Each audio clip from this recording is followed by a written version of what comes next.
Tiago 1,13. Acharam? Diz assim, ó. Quando alguém for tentado, jamais deverá dizer, estou sendo tentado por Deus. Pois Deus não pode ser tentado pelo mal e não tenta ninguém, ou a ninguém tenta. Cada um, porém, é tentado pelo seu próprio mau desejo, sendo por este arrastado e seduzido. Então esse desejo, tendo concebido, dá à luz o pecado. E o pecado, após ser consumado, gera a morte. Eu não quero que você feche sua Bíblia, porque isso aqui é só a introdução. Eu quero trazer o entendimento a respeito de duas coisas distintas que nós temos que aprender. Hoje é uma palavra que eu sei que vai trazer muito ensinamento para a tua vida. Ensinamento prático, para aquilo que você vai aplicar no seu cotidiano. Então presta atenção no que Tiago está falando. Olha, você nunca pode dizer e nunca pode atribuir a Deus uma tentação. Todos nós somos tentados constantemente. O que é tentação? É quando eu sou estimulado pelo inimigo ou seduzido pelo inimigo para praticar coisas que estão em desacordo com a vontade de Deus. Amém? Estão comigo? Você já percebeu que tem pecado que você peca, que você não foi tentado, você simplesmente pecou? Quem já parou para analisar isso? Se é que você analisa a sua própria vida.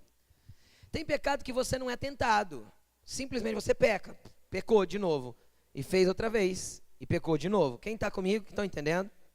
Isso não é mais um pecado. Não, chama-se iniquidade. O que é a iniquidade? É o pecado instituído. Entenderam? Quando o pecado para mim não é mais um tropeço, é algo que eu vivo de forma espontânea, isso já não é mais pecado, é iniquidade. Por isso que lá em Isaías 53, Isaías diz, ele tomou sobre si todos os nossos pecados e todas as nossas iniquidades. Então ele perdoa iniquidades e ele perdoa pecado. Estão comigo ou não? O problema é que todo pecado ele pode se tornar uma iniquidade. Então eu conto uma mentirinha hoje, bate um arrependimento, eu me arrependo, peço perdão, eu conto outra manhã e outra depois, de repente não me arrependo mais. Por que eu não me arrependo mais? Porque aquilo já se tornou iniquidade na minha vida. É um pecado que se enraizou dentro de mim e isso eu já faço no automático. Igual quando você xinga no trânsito, você xinga porque já é uma iniquidade. Igual quando você cobiça as mulheres na rua, você cobiça porque é uma iniquidade. Você nem é tentado para fazer, você simplesmente faz. Na iniquidade, Satanás não precisa preparar a tentação. Você mesmo é uma tentação para você. Entenderam ou não? Está enraizado? Aí ele pega e fala do pecado. Qual que é a diferença do pecado? É aquela pessoa que vive fora do pecado, mas é tentado a pecar, a fazer errado. Entenderam? Estão comigo? Aí o que diz? Ele diz assim, olha, jamais diga que Deus está te tentando. Deus não tenta ninguém porque ele não pode ser tentado pelo mal. O mal não pode tomar o coração de Deus para ele forçar alguém a pecar. Então nenhum pecado vem da parte de Deus. E aí o que ele diz? Ele fala assim, olha, cada um porém é tentado pelo próprio mau desejo que já tem dentro de si. Jesus falou isso em Marcos capítulo 7, versículo 8. Se eu não me engano é 7:8 ou 8:7.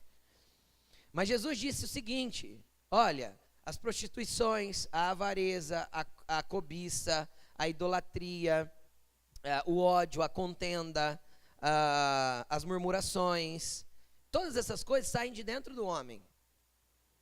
Não é das coisas externas. Então, o que Tiago está falando? A mesma coisa, olha, você é tentado pelo próprio mau desejo que você carrega. Ninguém é tentado naquilo que não deseja. Como assim, pastor? Ninguém é tentado naquilo que não deseja. Por exemplo, eu nunca fumei. Vou falar de mim, eu nunca fumei. Cheiro de cigarro para mim causa agonia, tosse, me irrita, fede. Cheiro de cigarro para quem já fumou é uma tentação? Vocês estão entendendo ou não? Quem tá entendendo o que eu estou falando?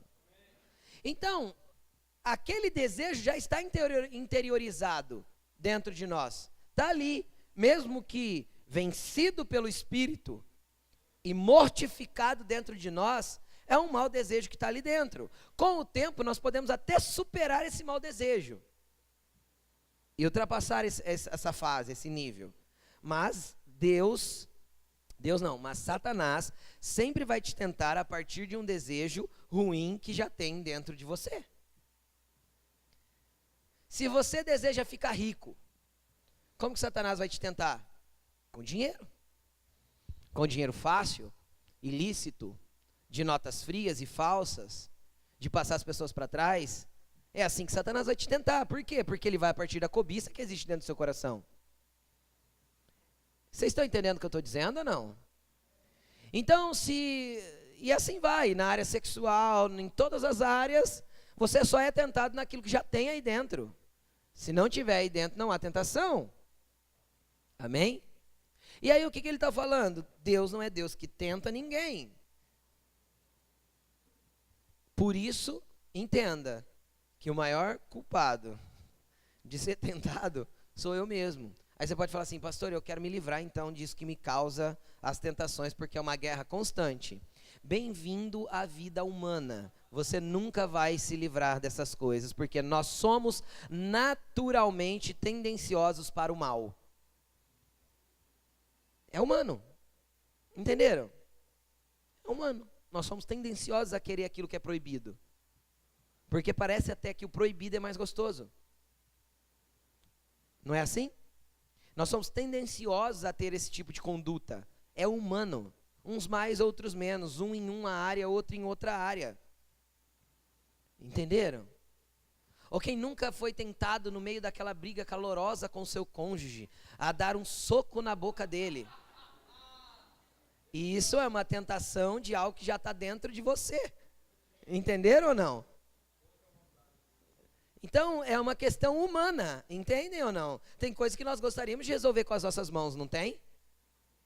Não tem? Tem coisas que a gente gostaria de fazer do nosso jeito. Tomar o controle, meter a mão por orelha e fazer do jeito que tem que fazer.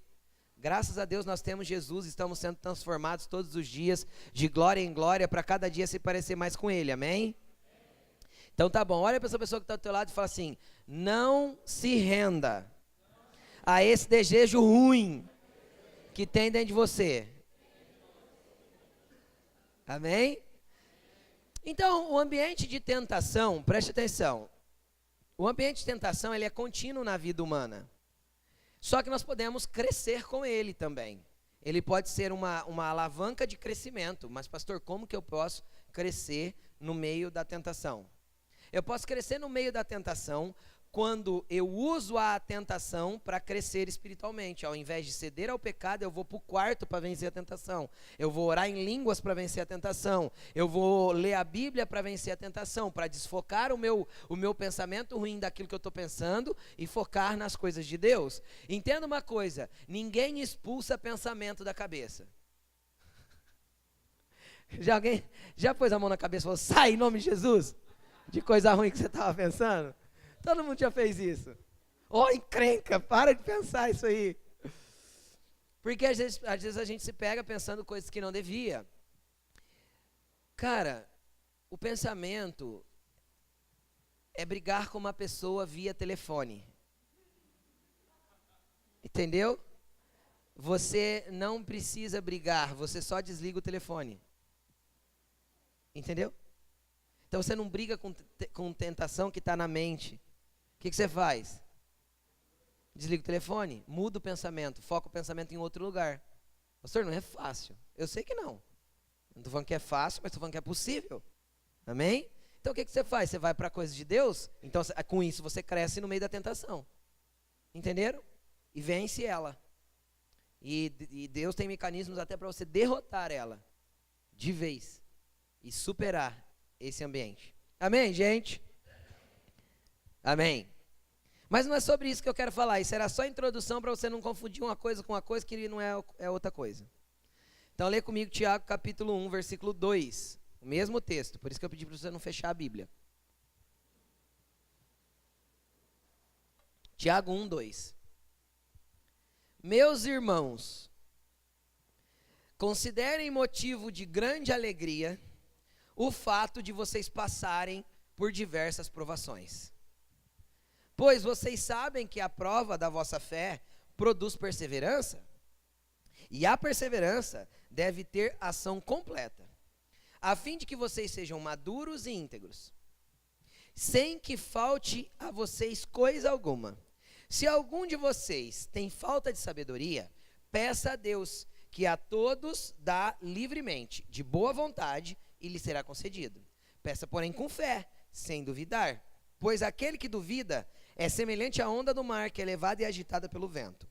Não pense tal pessoa que receberá alguma coisa do Senhor, pois tem mente dividida e é instável em tudo o que faz. Pula para o versículo 12. Feliz é o homem que persevera na provação, porque depois de aprovado, receberá coroa da vida, a que Deus prometeu aos que o amam. Preste atenção aqui em mim, se você quiser manter a sua Bíblia aberta, mantenha, que nós vamos esmiuçar alguns versículos aqui. Parece que João começa o texto contando uma piada, fazendo uma brincadeira sem graça. Ele diz assim: meus irmãos, fiquem felizes por vocês passarem por prova. Quem aqui já passou por prova e ficou feliz? Ah, bom, ninguém é estranho aqui, achei que todo mundo tivesse algum. Todo mundo é normal, amém? É horrível passar por prova, correto? E o que são as provas, pastor? Qual que é a diferença da prova e da tentação? Tentação é tentação para eu pecar. Prova não é prova para eu pecar. Está escrito aqui que não é para eu pecar na prova. Prova é prova para eu crescer. Entenda uma coisa. Que tipos de prova nós podemos ter? Normalmente existem dois lugares que as provas vêm. Primeiro, a vida. Então ninguém está na vida ileso de passar por provações. A vida nos proporciona ambientes que a gente não gostaria de viver. Vocês concordam comigo? Quem consegue controlar, por exemplo, a morte de um ente querido? É uma prova? Ou não é uma prova? Perder alguém que a gente ama. Passar, às vezes, por alguma enfermidade, sem entender porquê, sem entender como. E existem provas que surgem na vida, e a vida nos proporciona situações que nós somos colocados à prova o tempo inteiro. Dentro disso, também existem as provas que são causadas por pessoas. Aquele teu patrão abençoado que fica pegando no seu pé, é uma prova às vezes para você. Aquele teu amigo de trabalho que te persegue, incita você, não precisa nem de Satanás quando você chega no trabalho. Ele faz o papel de Satanás, né? Satanás fala, nem vou lá no serviço desse cara, porque lá já tem o fulano de tal. Mas ele não é o Satanás, ele é um amigo seu que precisa alcançar e conhecer o mesmo Jesus que você conhece. A tua luta não é contra carne e sangue, amém? A tua luta é contra principados, potestades, dominadores, hostes espirituais da maldade. Tua luta é contra o cão. Tua luta não é gente. Mas as pessoas normalmente vão ser os maiores motivos de prova para nós. Ou quem nunca passou prova dentro do casamento? Qual de nós a esposa nunca foi uma prova para a gente, ou o marido nunca foi uma prova na vida da esposa? Mas os maridos é prova na vida da esposa. Fala, Deus.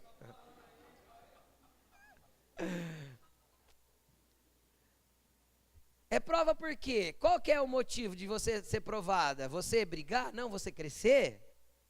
Olha o que Tiago fala, fiquem felizes por vocês passarem, na verdade ele fala que é motivo de grande alegria. Grande alegria. Grande alegria é quando eu conquisto alguma coisa, não é? Não é? Uma casa nova, um carro novo. Grande alegria. Mas ele fala que não, que grande alegria é para você ter quando você passar por prova. Por quê? Porque ele fala o seguinte: pois vocês sabem que a prova da vossa fé produz perseverança. Entenda uma coisa, por que Deus quer gerar em nós perseverança? Porque Deus quer fazer que sejamos insistentes, persistentes e pessoas que não desistem facilmente das coisas. Justamente porque a caminhada da fé, ela precisa ser perseverante até o fim. É muito fácil nós começarmos uma vida cristã, certo, mas terminarmos errado. Tanto é que nas 7 cartas do Apocalipse, Jesus fala para a igreja o seguinte: bem-aventurado, que significa feliz, feliz é aquele que perseverar até o fim. Porque aí em cada uma das cartas ele dá 7 promessas diferentes. Tá? Ele dá 7 promessas diferentes em cada uma das 7 cartas do Apocalipse, que está ali de Apocalipse 2 e 3. Se quiser, chegue em casa, seja curioso e leia. Mas em todas elas ele usa a frase: bem-aventurado ou feliz é aquele que persevera até o fim. Entenda uma coisa: começar a ser cristão é fácil, porque tem um negócio que incendeia o nosso interior, que chama primeiro amor. Paixão por Jesus. E a gente se apaixona no começo da nossa caminhada da fé. Se apaixona quando é batizado no Espírito Santo. Se apaixona quando recebe um toque diferente do Espírito, ou a primeira vez que recebe uma promessa de Deus. Surge uma paixão, mas ela se esfria às vezes. E aí, o que nós precisamos para manter isso? Para manter a nossa caminhada de fé? Perseverança. Aonde mais a gente precisa de perseverança? Em casa, no trabalho, na vida. Então, perseverança é importante, sim ou não? Quem conhece pessoas que desistem facilmente das coisas? Eu conheço. Essas pessoas alcançam alguma coisa? Não. Por quê? Porque não persistem. Então, o que Tiago está dizendo é o seguinte: olha, a prova da vossa fé é um ambiente para gerar em vocês perseverança. Então, fiquem muito felizes. Tenham grande alegria por isso, porque se vocês forem pessoas perseverantes, vocês vão herdar coisas poderosas em Deus. Então a primeira ação da aprovação é criar perseverança. É o fato de você olhar para si mesmo e falar: eu não vou desistir, eu não vou abandonar Jesus, eu não vou abandonar a igreja, eu não vou abandonar minha fé, e eu sei que Jesus está comigo mesmo no meio dessa situação difícil. E sabe o que é o problema? É que na maioria das provas que vem através de pessoas, nós temos a atitude natural de sermos fugitivos. Olha para a pessoa que está ao teu lado e fala assim: não seja um fugitivo. O que é o fugitivo? O fugitivo é aquele que não se deixa ser provado. Ele está no trabalho. Aí o chefe dele começou a perseguir ele. Aí ele pega e olha para a carteira de trabalho e já faz 6 meses que ele está no trabalho. Beleza, ele já tem 2 ou 3 meses, não sei, de seguro-desemprego. Então ele fala assim: vou sair disso aqui. Tá bom, que seja como for agora, 1 ano, que seja 1 ano e meio, sei lá, mudou as regras. Tá bom. Aí eu vou sair do serviço e vou procurar outro, porque eu não aguento esse patrão pegando no meu pé. Aí ele entra no outro serviço, tá tudo bem, tá tudo bom, é novidade, nananã. 6 meses depois, troca o cargo lá, entra um gerente, e o gerente faz o quê? Vai perseguir ele de novo. E aí ele faz o quê de novo? Foge outra vez. E isso vai ser um ciclo. A mesma coisa acontece com a igreja. Aí eu vou parar de ir nessa igreja porque o pastor não sei o quê, não sei o quê, não sei o quê, não sei o quê. Ou aconteceu isso e isso comigo, ou fizeram isso e aquilo comigo. Cara, você vai sair dessa igreja, você vai chegar na outra e vai acontecer daqui 6 meses, 1 ano, 1 ano e meio. Satanás não tem pressa. Vai acontecer o quê? A mesma coisa, igualzinho. Troca-se os personagens, mas o roteiro é o mesmo. Analisa. Se você já saiu de uma igreja por isso, já foi um fugitivo alguma vez, vai ser igualzinho, vai acontecer a mesma coisa, do mesmo jeito, porque não tem a ver com as pessoas ou com os lugares. É Deus permitindo coisas para tratar dentro, para tratar você, para nos tratar. Entenderam? Vocês estão comigo ou não? Que mais tipo de prova acontece? Também existem as provas que nós passamos porque a gente mesmo plantou errado. Como assim, pastor? A Bíblia diz assim, eu vou transliterar para a nossa linguagem, tá bom? A Bíblia diz assim, Deus não deixa que ninguém zoe da sua cara. Deus não deixa que ninguém venha zoar da cara dele. Tudo que o homem plantar, ele vai colher. Está escrito assim, Deus não se deixa escarnecer. Tudo que o homem plantar, ele também colherá. Então Deus não vai aceitar que ninguém venha zoar da cara dele, porque Deus é justo, tudo que o homem plantou, ele colhe. Então olha de novo para a pessoa que está ao teu lado e fala assim para ele: tua oportunidade é plantar direito. Colheita é inevitável. Entendeu? Então tem prova que vem, não é culpa de Deus, não é culpa do diabo. Não adianta fazer campanha de jejum em casa, levantar a mão e falar: sai, Satanás, eu não permito mais que você haja nisso ou naquilo. Não. Cara, é você mesmo que está fazendo. Você quer um Satanás que não é Satanás, é o ser Satanás? Finança. Finança, o problema do Satanás, finança é eu sou o Satanás da minha finança. Porque ninguém pode gastar meu dinheiro a não ser eu mesmo. Entenderam? Lógico, existem situações que fogem do meu controle. Sei lá, bati o carro, tive que gastar um dinheiro que eu não tinha. Foge do controle. Mas a maioria dos problemas de finança, eu sou o Satanás principal, eu e meu cartão de crédito. Né? Sou o meu Satanás principal. Mas fica tranquilo que o teu cartão de crédito não é o teu problema. O problema é você ter a senha. Entendeu? Então o problema não é o cartão, não desconta nele. O problema é você ter memorizado a senha. Se você não tivesse memorizado a senha, não teria problema. Né? Entenderam? Então o que acontece? Problema financeiro. Cara, você vai lá e tira um empréstimo para pagar as contas. Só que você não fez as contas de que a prestação do empréstimo não cabia no teu orçamento. E aí você vai entrar num ciclo de uma bola de neve que não vai acabar nunca.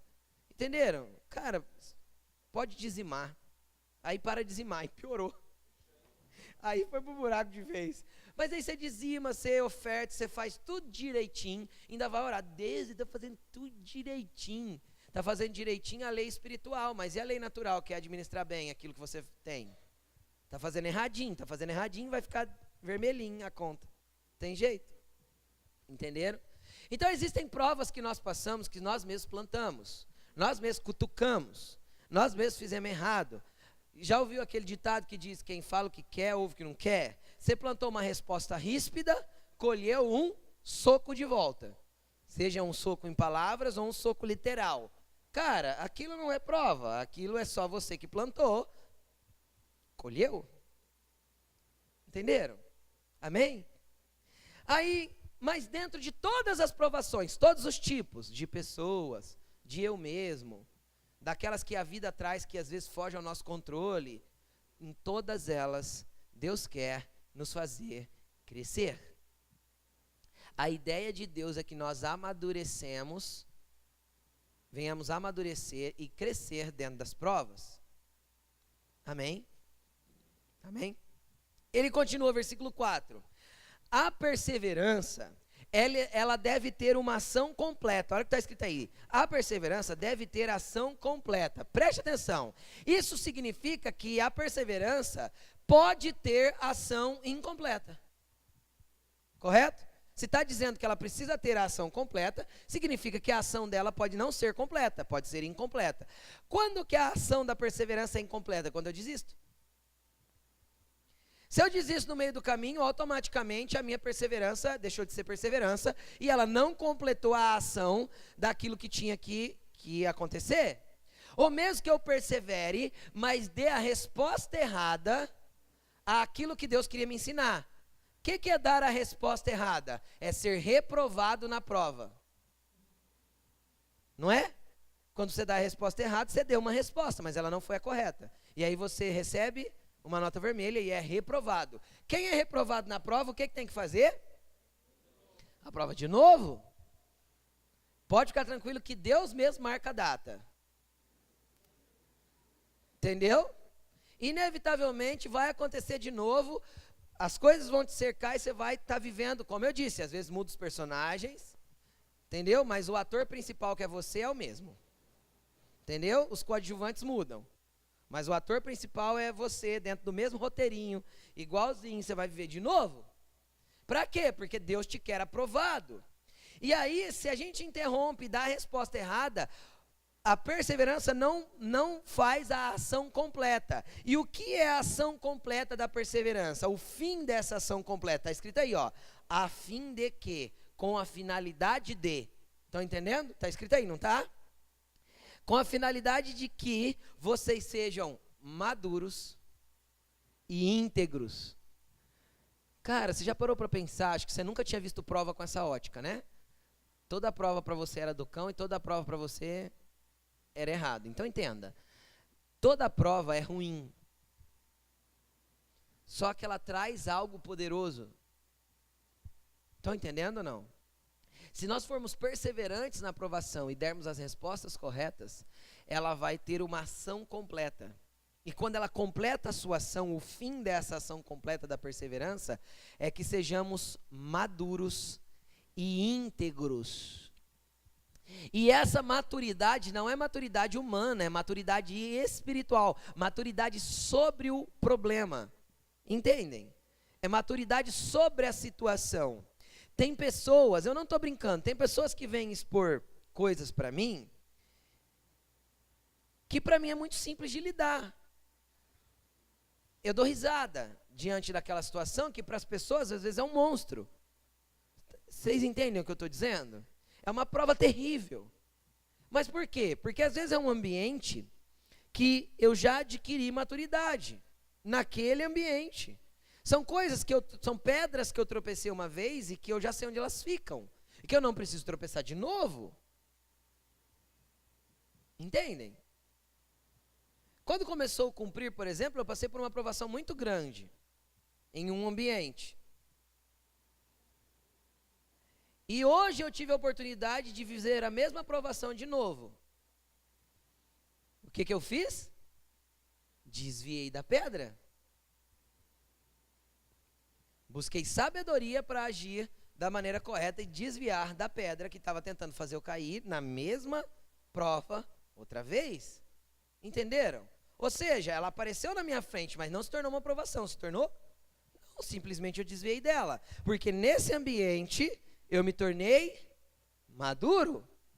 Entenderam ou não? E junto com a maturidade de crescer em ambientes espirituais, onde coisas que me afligiam não me afligem mais, coisas que me perseguiam não me perseguem mais, provações que eu tinha agora já são motivos de piada para mim. Entendem? Também vai trazer para dentro de mim integridade. E o que é integridade? É ser inteiro. É não ser corrompido, despedaçado. Porque muitas provas que nós passamos, às vezes nos despedaçam e tiram coisas de nós. Nos deixam marcas e feridas que às vezes nós levamos anos para superar. Por quê? Porque às vezes nós respondemos errado e continuamos a responder errado e a responder errado e a responder errado. Então, o que Deus quer? Deus quer que nós sejamos perseverantes, porque a perseverança é ótimo.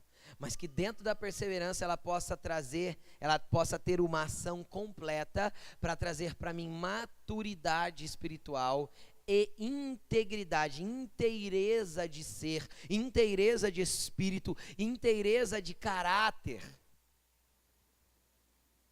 Existem coisas que vão acontecer, querido, que vai fazer você ter caráter aprovado. Por que caráter aprovado? A gente confunde caráter, o caráter cultural, com o caráter cristão. Eu quero que você também separe essas duas coisas na sua mente hoje. Aprenda. Se quiser tomar nota, tome nota. Existe uma grande diferença entre o caráter cultural e o caráter cristão. O que é o caráter cultural? O caráter cultural é aquilo que a gente está acostumado a dizer que é uma pessoa de caráter. Ah, não passa ninguém para trás, faz as coisas direito, é um bom prestador de serviço, o que você combina ele honra, sei lá, se trair a esposa hoje já nem sei se é caráter ou consideram ou não culturalmente caráter, porque tem coisa que é tão normal fazer que não dá nem para saber mais. Então o caráter cultural é uma coisa, e não são coisas ruins. Amém? É uma moral e uma ética que nós nascemos e que a cultura do nosso ambiente insere na gente. Estão entendendo ou não? Vocês estão comigo? Eu quero falar para você que esse tipo de ação de Deus dentro de uma prova não quer trabalhar apenas esse caráter cultural, mas quer trabalhar principalmente o caráter cristão. E o que é o caráter cristão? O caráter cristão é a exemplificação exata de quem Cristo era. É ser como ele era. Se parecer com ele em atitudes. E o que a Bíblia sinaliza ou mostra a respeito de caráter de Cristo? Caráter de Cristo, ele tá descrito basicamente em 2 textos bíblicos.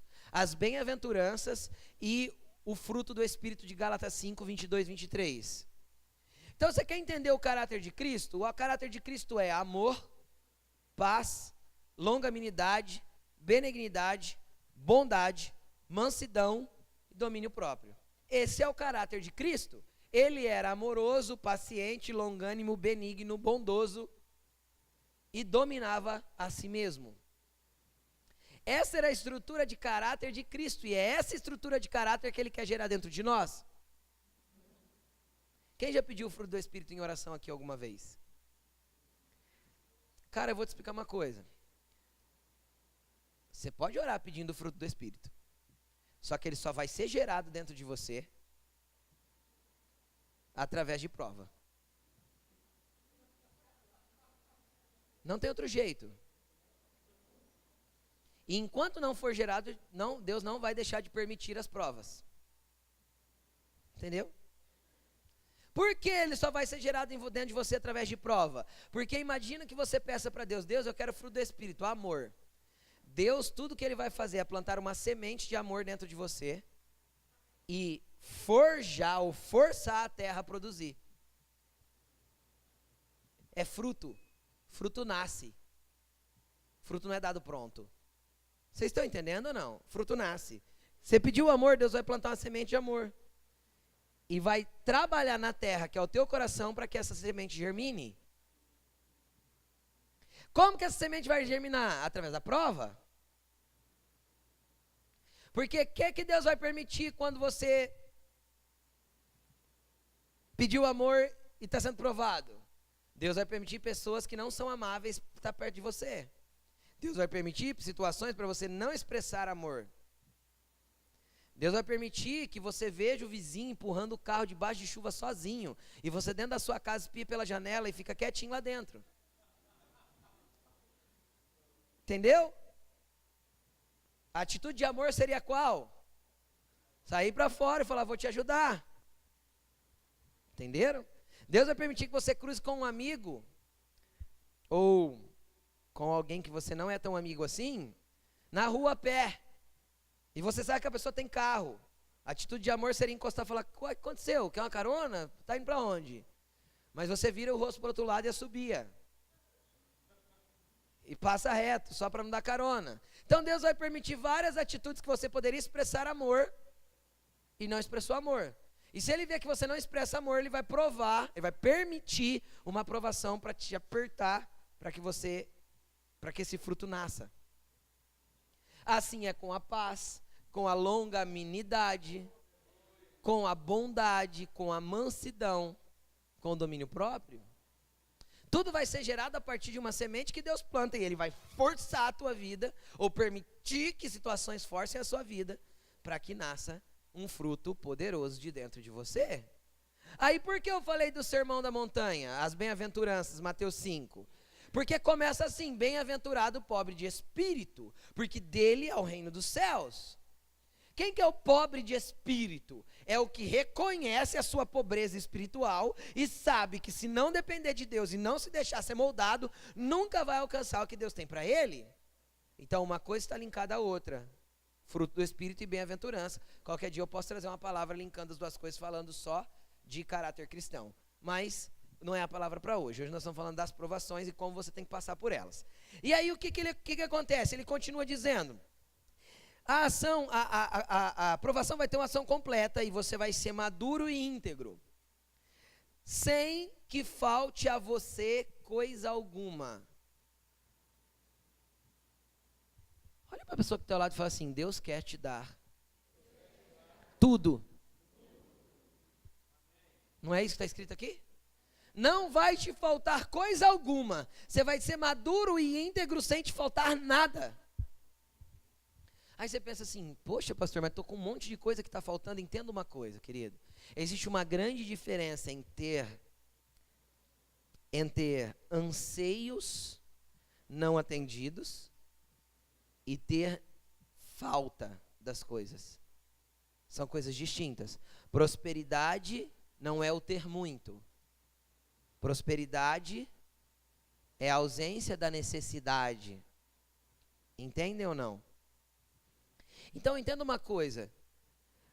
Quando eu sou maduro e sou inteiro comigo mesmo, eu não fico buscando satisfazer o meu ser em coisas humanas e terrenas. Por isso ele diz que eu não vou ter falta de nada. Não tem a ver com as coisas externas, tem a ver com a inteireza que eu tenho.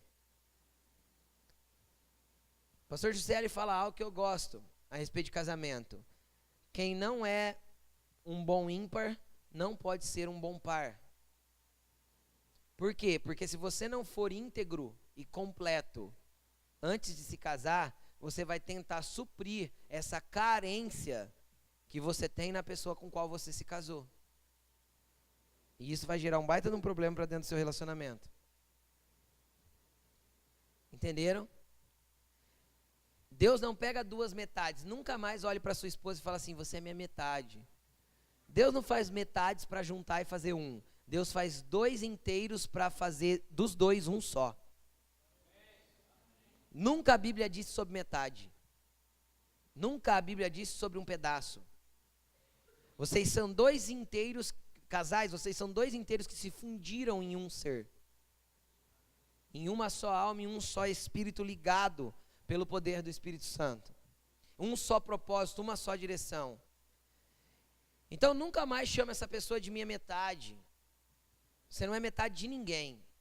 Você é inteiro, íntegro e incompleto, maduro e íntegro, sem ter falta de nada. Essa pessoa se junta com você, porque dois podem perseguir muito mais do que um só. É para potencializar a força. E aí ele fala, vocês não vão ter falta de nada. Por quê? Porque quando eu sou íntegro, incompleto, mesmo que haja algumas necessidades humanas, o meu espírito se alegra em Deus. E minha alma se alegra em Deus. Entenderam? Eu sou completo nele. E como que isso surge em mim? Através da prova. A prova está ficando boa já, né? Estou quase saindo daqui orando, Jesus, manda a prova, né? Faz isso não. Pelo amor de Deus, não faz isso não. Mas aí a gente começa a ver o quanto Deus quer usar a prova para o bem. Satanás quer usar ela para te matar. Tá bom?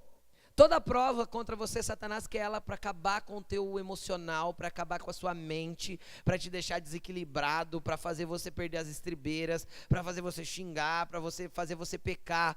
Toda prova Satanás quer usar para o mal. E toda prova Deus quer usar para uma construção poderosa que nós estamos vendo aqui, ó. Constrói eu, o meu ser. E aí ele continua dizendo... Espera aí que eu perdi. Versículo 5, ele diz assim, se algum de vocês tem falta de sabedoria, peça a Deus, porque a todos ele dá livremente, de boa vontade, e vai ser concedida. Então preste atenção, o que eu preciso na hora da prova? Sabedoria? Eu não preciso, então, o que vai mudar hoje? A partir de hoje, o que vai mudar na sua vida? O que você vai pedir? Deus, pelo amor de Deus, me arranca desse lugar, já não aguento mais. De vez em quando vai dar um desespero no meio da prova e você vai fazer essa oração. Jesus entende, tá bom? Deus te entende. Se tiver que chorar, gritar, espernear, faça isso. Mas na hora que voltou a consciência, passou, você respirou fundo, você fala assim, Senhor, eu preciso de sabedoria para lidar com essa situação. É o que Tiago orienta. Se algum de vocês está faltando sabedoria, peça a Deus, porque a todos ele dá livremente. Você entende o que é isso? Deus dá sabedoria de forma acessível a todo mundo. É só pedir. Por que pedir sabedoria? Sabedoria, querido, é totalmente diferente de conhecimento. Conhecimento é aquilo que eu adquiro com o processo humano. Eu leio, eu estudo, eu busco, eu entendo, eu aprendo. Isso é conhecimento. Isso não traz sabedoria. Sabedoria é algo divino, vindo de Deus. Na verdade, se nós lermos Provérbios capítulo 8 é a explicação do que é sabedoria. Sabedoria é a pessoa de Jesus Cristo. Provérbios capítulo 8 é uma tipificação de Cristo. Então toda a sabedoria está em Cristo. Então sabedoria eu recebo, porque é Ele quem tem que dar. Eu posso estudar a vida inteira, eu vou me tornar um grande conhecedor. Mas não é porque eu me tornei conhecedor que eu sou sábio. Correto? A sabedoria me diz o que eu tenho, o conhecimento me diz o que eu tenho que fazer. E a sabedoria me faz fazer a coisa certa com aquele conhecimento. Entenderam a diferença ou não? É isso a diferença. Por que sabedoria? Analisa a vida de Salomão. Para que Salomão usava a sua sabedoria? Para resolver problemas. Para deixar as coisas mais simples. Para fazer de forma correta. Não era isso? Lê Provérbios. Lê Eclesiastes. Você vai entender. Ele usava a sabedoria dele para isso. Certo? Qual que é a primeira prova da sabedoria de Salomão? Não é as duas mulheres com os filhos lá? Chega duas mulheres, com um filho só, que uma deitou em cima do próprio filho e matou, aí essa que matou o filho trocou os filhos de madrugada, tal, vai para lá na sala do Salomão, lá na sala do trono. Aí o Salomão fala assim, tá, uma dizia, o filho é meu, a outra, o filho é meu, a outra, o filho é meu. O que ele fez? Tá bom, vamos fazer o seguinte, traz a espada lá, a gente corta no meio da metade para cada um. Aí a mãe, que era a mãe de verdade, falou, não precisa matar o bebê não, pode deixar com ela. Aí ele falou, tira o bebê dela e dá para ela, porque essa é a mãe. Isso é sabedoria, correto? Para lidar com problemas. Então se você tem prova, o que você pede? E é uma coisa que nós nunca buscamos na hora da prova. Na hora da prova a gente quer uma solução, uma anestesia, uma dose de morfina para parar de doer. Não é verdade? Deus, me tira disso aqui, eu já não aguento mais, pelo amor de Deus. De vez em quando dá vontade de sumir, de vez em quando dá vontade de, às vezes, se matar, de vez em quando o Satanás fica lançando um monte de coisa na tua cabeça que ele queria que você fizesse. Ele é mentiroso, tá? A Bíblia diz que ele é o pai da mentira, e não existe nele verdade a não ser mentira. Então tudo que ele falar na tua cabeça é mentira. Então o que você vai pedir? Sabedoria? Porque aí você vai lidar com o problema, com a prova do jeito certo e vai ter uma ação completa. E você cresce, se torna maduro e íntegro. Isso é bom? Muito bom.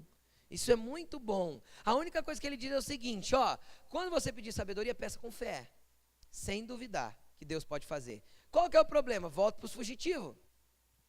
Eu peço sabedoria, eu tenho uma atitude e aí eu fujo, porque eu quero me livrar do problema logo. Ou eu vou lá e faço do meu jeito. Entenderam? Voltando para a área financeira, em vez de reduzir os meus gastos mensais e gastar menos para sobrar dinheiro para eu pagar as contas, eu vou lá e tiro mais um empréstimo. Entenderam? A sabedoria dizia, pare de gastar. Você dizia, vou tirar outro empréstimo para continuar gastando. Então o que acontece? No meio da prova, se eu tenho sabedoria, eu tenho que pedir ela com fé, sem duvidar. Porque às vezes eu peço sabedoria, Deus me dá, Ele me mostra como agir, só que eu não tenho fé para acreditar que Ele vai fazer daquele jeito que Ele me orientou. E aí eu duvido. E aí o que Ele fala? Olha o que Ele diz, Ele fala assim, não pense essa pessoa que vai receber alguma coisa do Senhor, porque tem a mente dividida e é instável em tudo que faz. Instável, pessoas que têm a mente dividida, polarizada, que uma hora pensa uma coisa, outra hora pensa outra. Tem hora que está falando, Deus é bom, tem hora que está falando, eu não vou mais na igreja não. Tem hora que está falando, eu vou orar, tem hora que está falando assim, você quer saber? Eu não quero, eu vou trabalhar. E aquela coisa, sabe aquela pessoa? Não pense essa pessoa que vai receber alguma coisa do Senhor. Tiago deixou isso claro.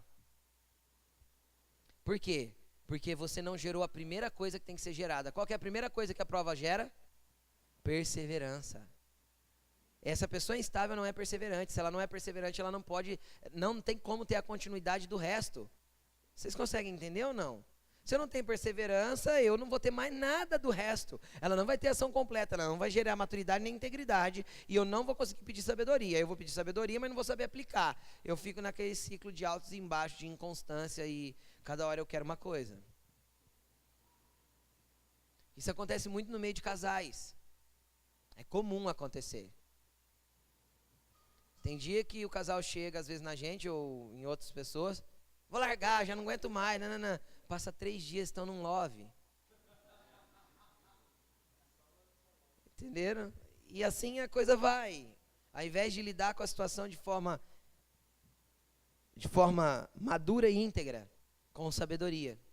Amém, gente? Estão entendendo? Versículo 12, só para a gente finalizar. Feliz é o homem que persevera na provação. Lá ele falou que era motivo de grande alegria. Aqui ele fala que é feliz o homem. Bem-aventurado a pessoa. Feliz. É ou não é verdade que o mundo busca felicidade? É ou não é verdade? A humanidade busca ser feliz, correto? Vocês concordam comigo? Tem alguém que você conversa que fala assim, eu não quero ser feliz. Prefiro ser assim, triste mesmo. Tem alguém ou não? É claro que não. A humanidade anseia por ser feliz. E a Bíblia está dando uma chave, uma fórmula para a felicidade. Qual que é a felicidade bíblica? Feliz é o homem que persevera na provação. Por quê? Porque depois de ser aprovado, ou seja, quem que é o aprovado? É aquele que deixou a perseverança ter ação completa,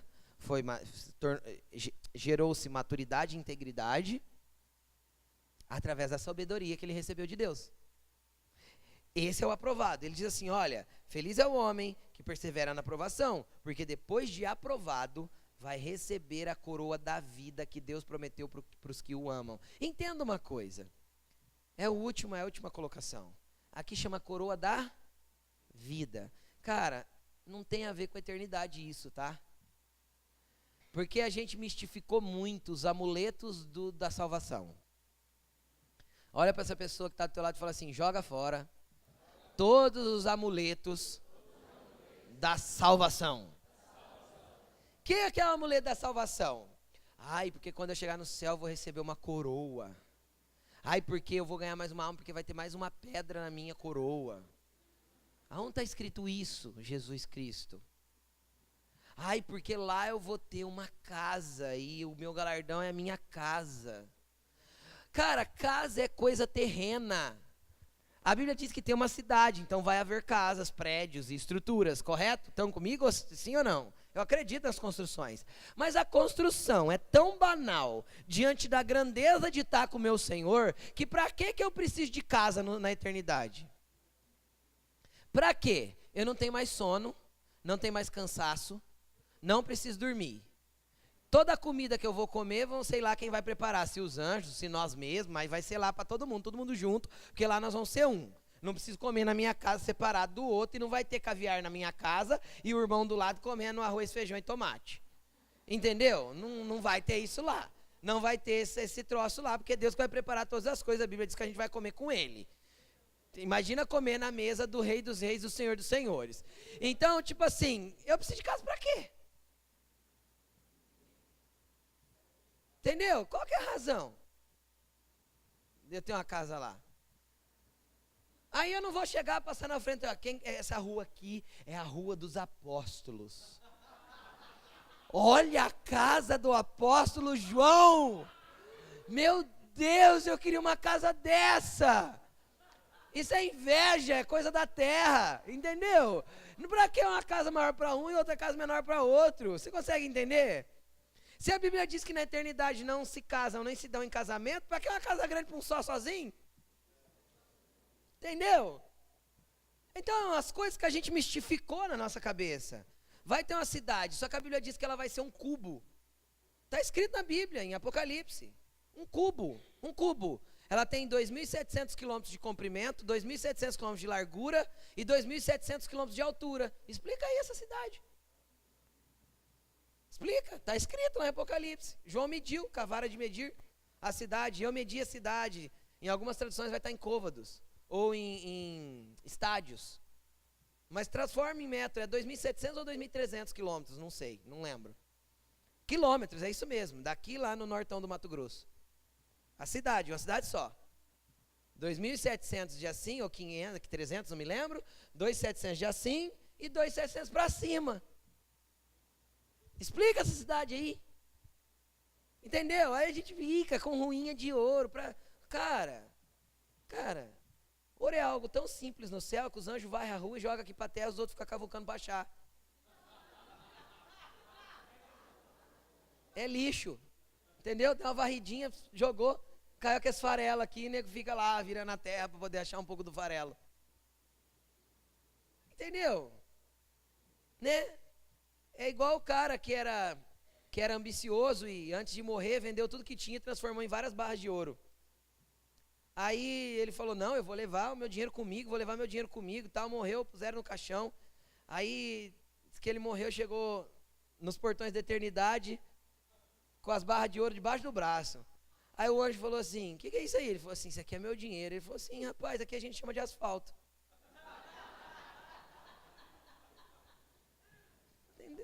Então são coisas que, não, entendeu?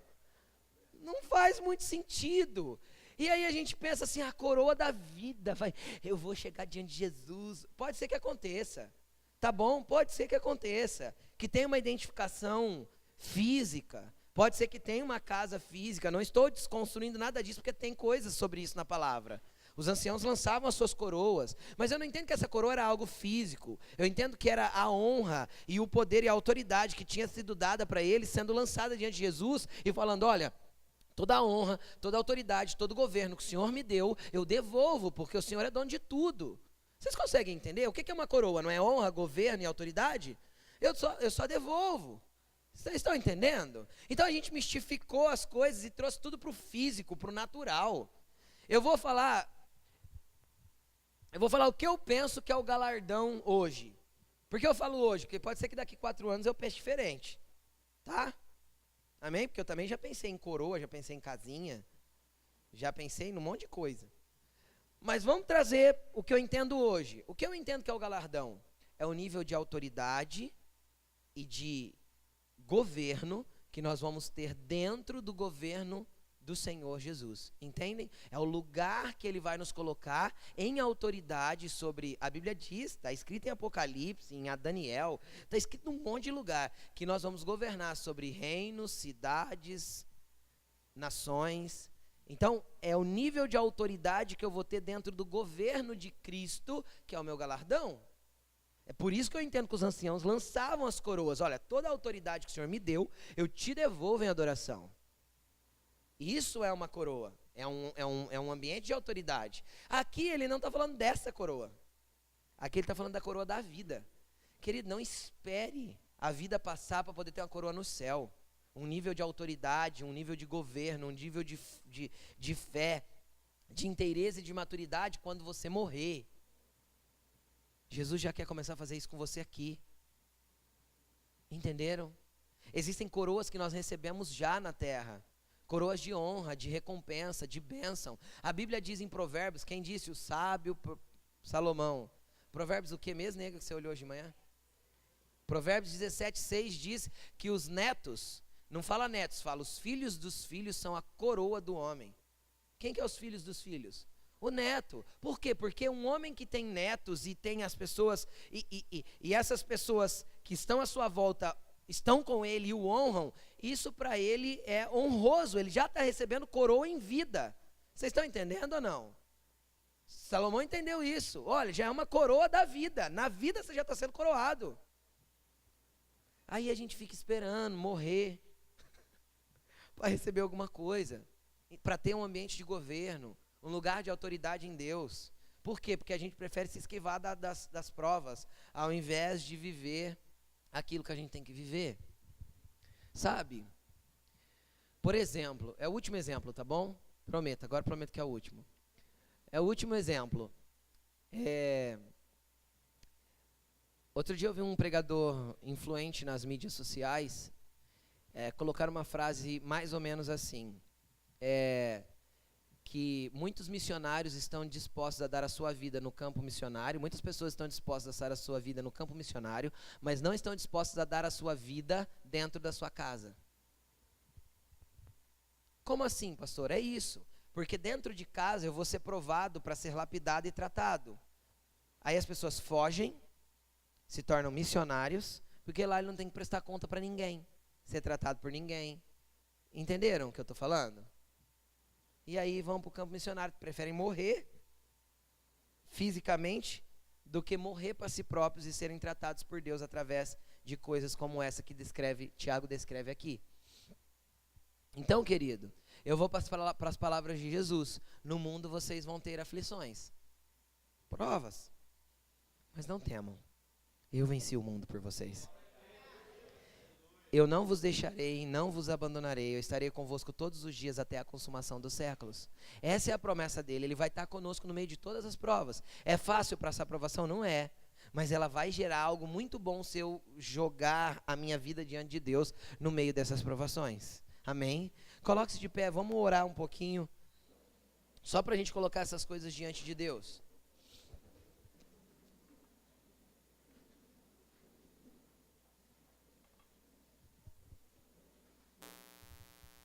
Fecha os seus olhos.